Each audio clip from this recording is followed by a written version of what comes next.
It all started with a simple message. One message. That would ruin Umer's peace, confuse Maryam's heart, and remind them both that Shaytan doesn't knock. He whispers. Umer never imagined he'd fall into something like this. He wasn't the type. Not the type to flirt. Not the type to chase girls.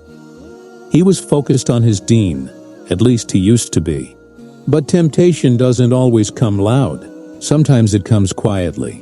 Wearing a hijab, sitting 2 rows ahead, typing respectfully, smiling kindly. Her name was Maryam. They were classmates. Islamic history, 3rd semester. She was different. Umer noticed that the first week. She wasn't posting thirst traps on Instagram. She wasn't the loud, attention-seeking kind. She walked with dignity. She spoke with purpose. She reminded him of the women from the Surah, the ones who were strong because they were obedient to Allah. And maybe that's what made her stand out. One evening, Umer messaged her.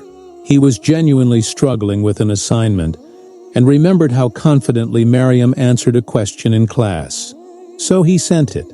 Salam Maryam, sorry to bother you. I had a question from today's lecture. Do you mind helping? She replied. Warm, respectful, straight to the point. That should have been it. But Shaytan only needs a crack to build a whole highway to your heart. A few days later, Umer messaged again. Nothing serious, just a follow-up. Then a thank you. Then a meme. Then, how's your week going? That's when it started. The late-night chats. The dopamine hits when she replied. The tiny smile when he saw her walk into class. The way he suddenly cared more about how he looked. The way her name became his favorite notification. And Umer kept telling himself, it's not haram.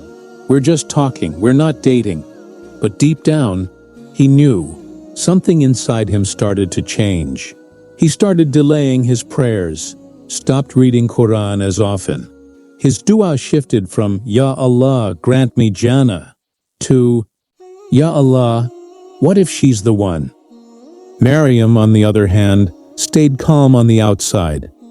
But inside, she was confused too. Was this okay? Was it wrong? He wasn't being inappropriate. He was funny, respectful, even talked about Islam sometimes, but slowly, subtly. She noticed herself waiting for his messages more than she waited for Maghrib. And then came the twist. One day in class, Umer saw her. Same hijab, same smile. But for the first time, he couldn't meet her eyes.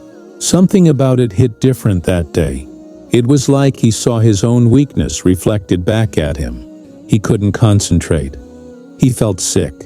Because he realized, I can't even look at her now without thinking of what I've made her in my mind. She wasn't just a classmate anymore. She had become an addiction. And addiction, no matter how pretty, is slavery. That night Umer broke. He opened the Quran after weeks of ignoring it, and the verse almost screamed at him.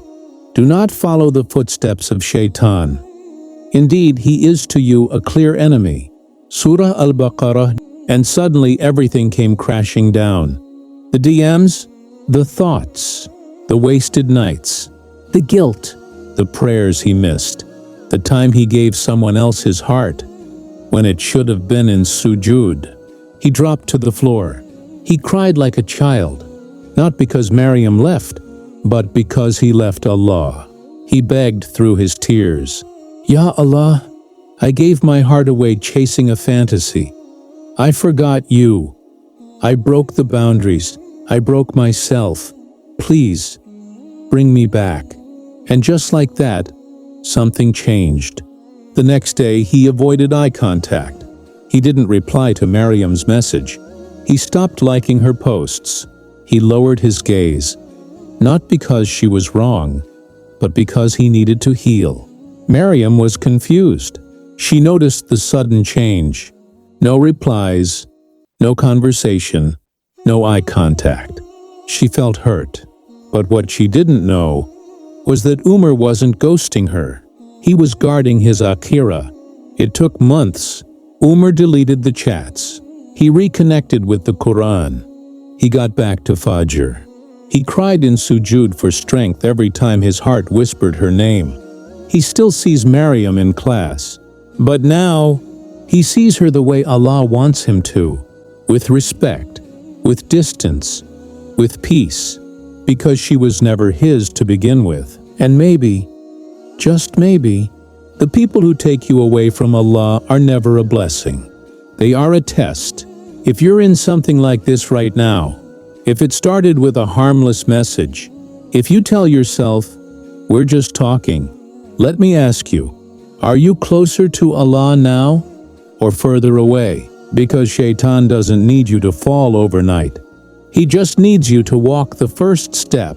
The rest, he'll lead you blindfolded. Let go. You will cry. It will hurt. But the heart that returns to Allah never loses. Verily, in the remembrance of Allah do hearts find rest. Surah Ar-Ra'd. And trust me, no one can give you peace like the one who created your heart in the first place.